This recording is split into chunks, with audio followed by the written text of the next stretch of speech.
Thank you for being here, acquaintances and strangers alike. um, I appreciate your watching this video, being here today with me. I'm just here in a park just outside of Nashville, Tennessee. And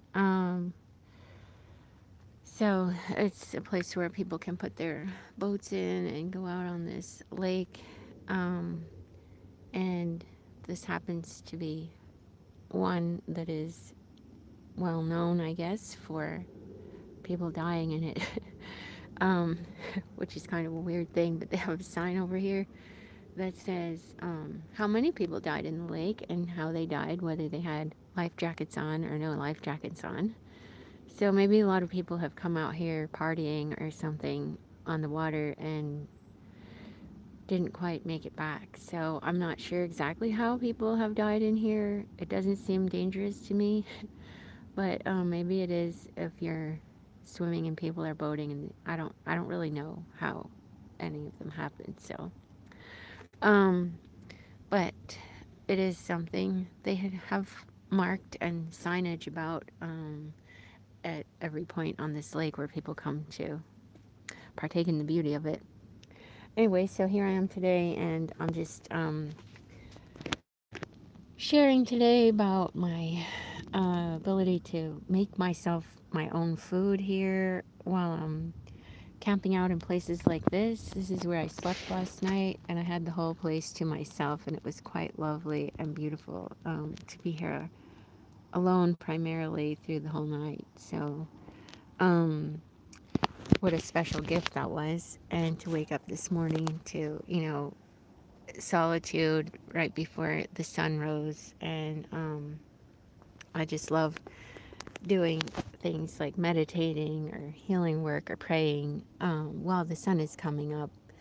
So, to start my day, setting my intentions for the day and stuff. And now I'm making breakfast. So, um, I brought Olivia, the plant I bought the other day, out. And so now it's nice weather, cool enough for me to be able to keep a plant in my car with me. So I love having plants in the house.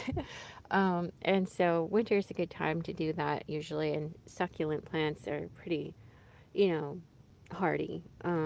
They can pretty much take the heat too sometimes, but I get, you know, better results, I think, in the winter. So, anyway, but I'm here making breakfast today. I'm going to have pancakes. So I have my gluten-free pancake mix, some almond extract that I'm going to add in to that mix, and pumpkin pie spice, and I have a little bit of pumpkin butter that I may add also from Trader Joe's, and then some wild blueberries. So I'm going to be mixing that all up here in the bowl and putting that together in my little frying pan, my little iron skillet, which, I love having an iron skillet because of the fact that, that helps me get my need for iron met a little bit in my diet while I'm traveling. So sometimes, uh, if you're not a meat eater, that could be hard to do. I also have a banana that needs to be used because that's getting kind of ripe. So um, I may add some banana into the mix instead of the pumpkin butter. I'm not quite sure yet what I'm going to do with that, but that is the recipe I'm going to use. And then when you use things like, oh, and I also have this little, my butter. So this I got from when I ate out somewhere, and they gave me some to go with the bread I had. And so anyway, that's how you can keep butter in your, if you're living in your auto. This is one way to be able to keep butter to cook with, and for it to stay real good for you. So, but when you add almond extract to your pancake mix, it actually makes it really delicious. And especially if you add in a little thing, spice like pumpkin pie spice or something, or vanilla extract also. I don't have any of that with me, but that is also something that makes them taste so good. And so you don't really even need fruit or anything else other than almond and vanilla extract. And then your pancake mix tastes so good that you don't need any syrup either. And I love that because that's just something that, makes me happy because it's less sugar that I am eating. And I like to eat fruit too. So, you know, I don't eat a lot of sweets, but I do love to eat fruit. And there's a lot of sugar in fruit. So, I try to minimize my intake where I can. And this is one way to do that, to eliminate things like syrup that have high sugar levels in them. And, not that I'm diabetic or anything, it's just a preference for me because I have blood type A positive. And if you know anything about eating for your blood type, you know that certain blood types, they have certain foods that work better, that are easier for that body type to digest. So people with blood type A, for example, they don't do really well with red meat. Their body can't digest that as much as it can white meat. So white meat is much healthier for people that have blood type A. And that's just one example. And then there's certain things like they can have fish and stuff. That's good for them. But certain kinds of fish, no, it's not very beneficial for them. So you have to know like your your specific blood type and how your body, the chemicals, the hormones in your body break it down and how it uses the energy from those foods, um, and whether it's beneficial, highly beneficial, or not beneficial at all for you. And if you eat certain foods that are not good for your blood type, then you may actually have, an experience of your body developing, you know, um, stagnated energy. Um, and so you might not feel that good.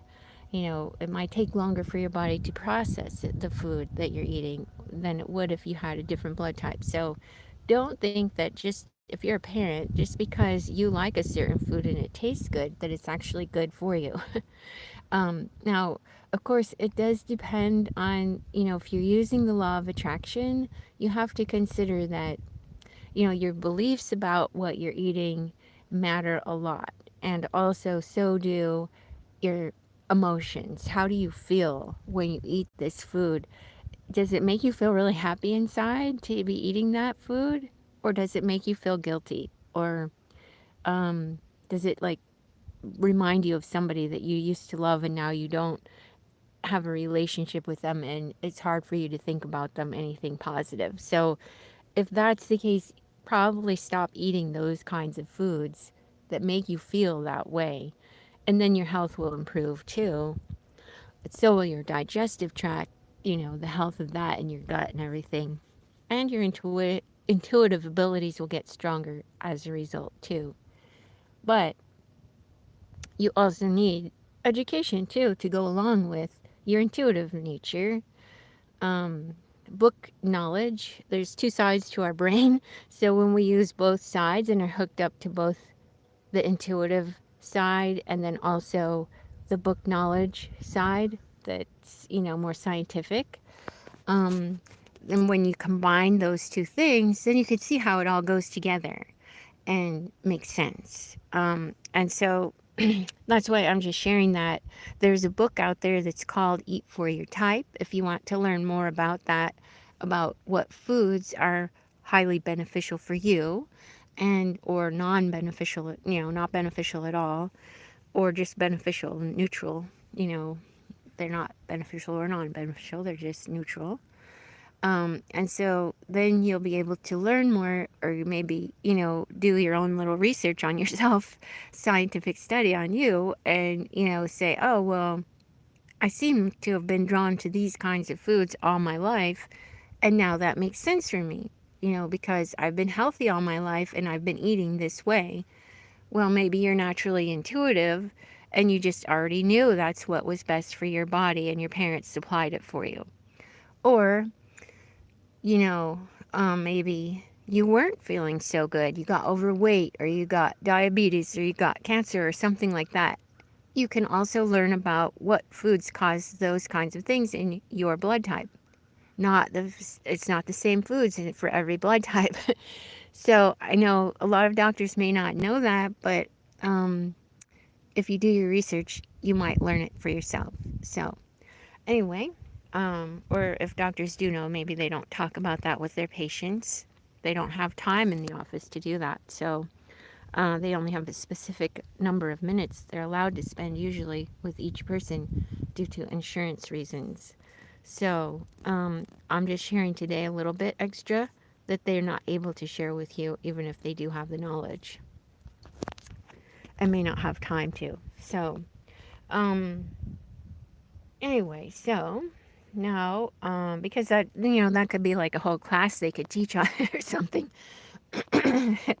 But because I'm sure, if they told each person that came into their practice about it, if they didn't know about it, then they would be just taking a long time with everybody because everybody would have questions. So if you have a question, drop it in the comments below.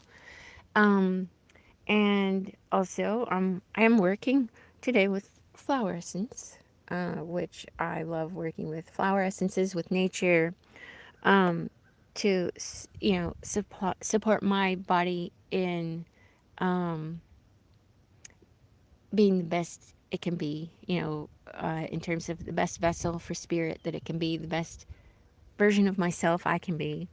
Plants have wisdom in them, just like people do, because they're living beings too.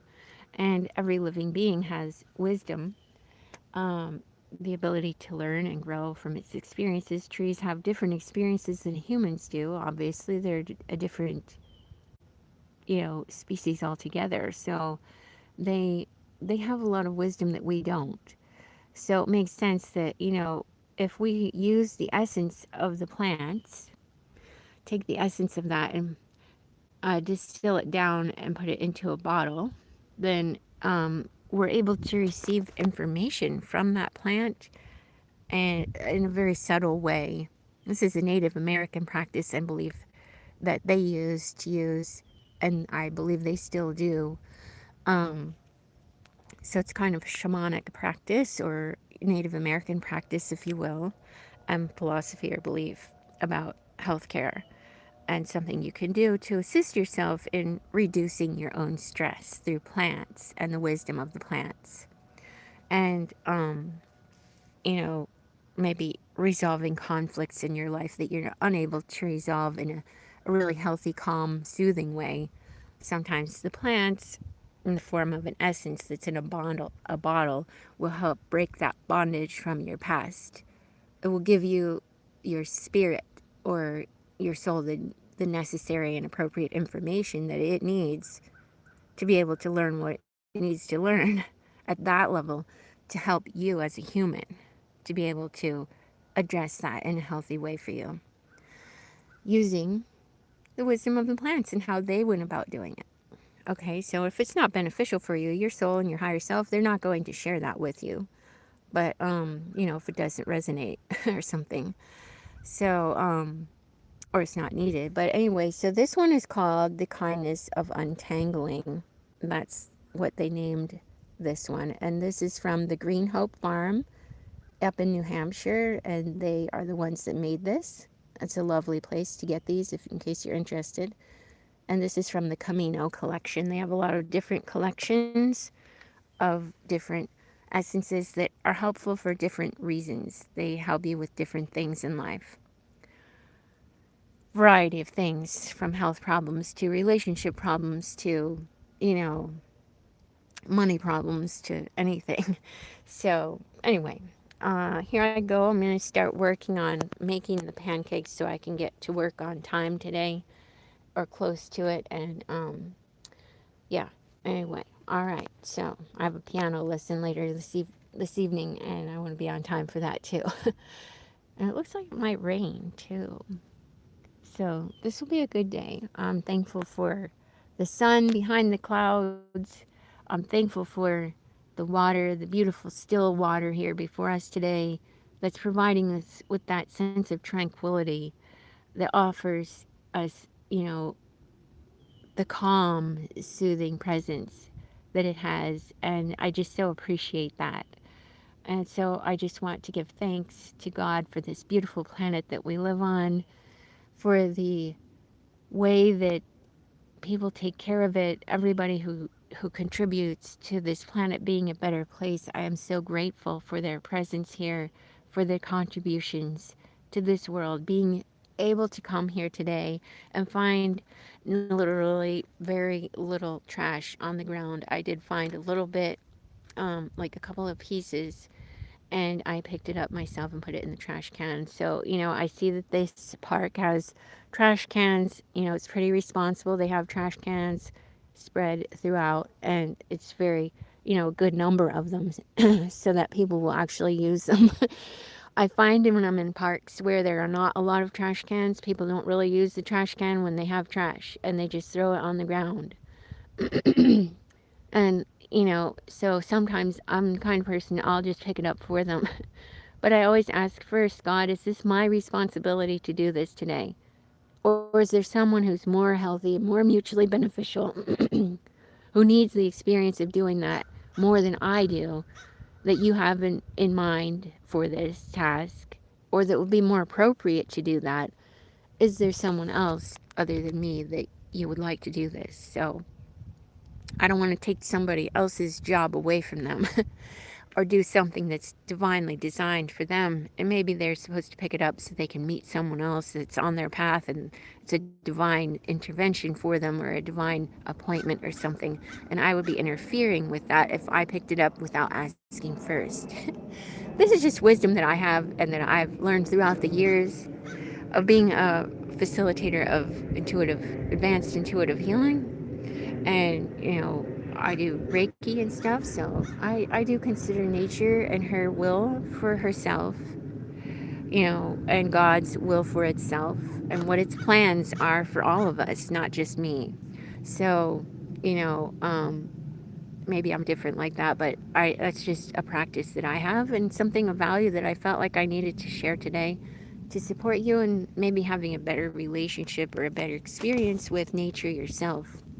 Just to know that, it's not always your responsibility to do something about what you find that you don't like in the world. Sometimes that's someone else's job to take care of and not yours. And maybe you already have enough to take care of for yourself. And one more thing would just be too much and it would upset you. So don't take everything personally. Try not to make any assumptions as you go about your day. And just do your best on those two things and to be impeccable with your word.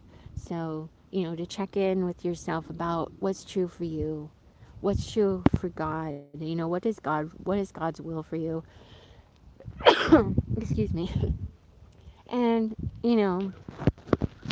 um, that's just my way of, guiding to be able to help others have a really, really good day. Um, and, I see there's like a little heron over here by the water, a blue heron. He was sitting out there in the water on the post earlier, so he's so pretty sitting there. I don't know if you can see him, but yeah, I appreciate his presence here with me today. He's just hanging out, kind of at a little bit of a distance there, but he's been there with me all morning, looking over here. So anyway, maybe he'll come over when I start cooking breakfast. But yeah, fish are jumping. People were out here fishing earlier. I thought about coming out and learning about fishing. I used to fish a long time ago and loved it, but I haven't done that in years. So, anyway, all right. Well, um, thank you so much for being here again. I really appreciate you guys, and stay tuned for more. Until next time, hope you have a great day. Bye.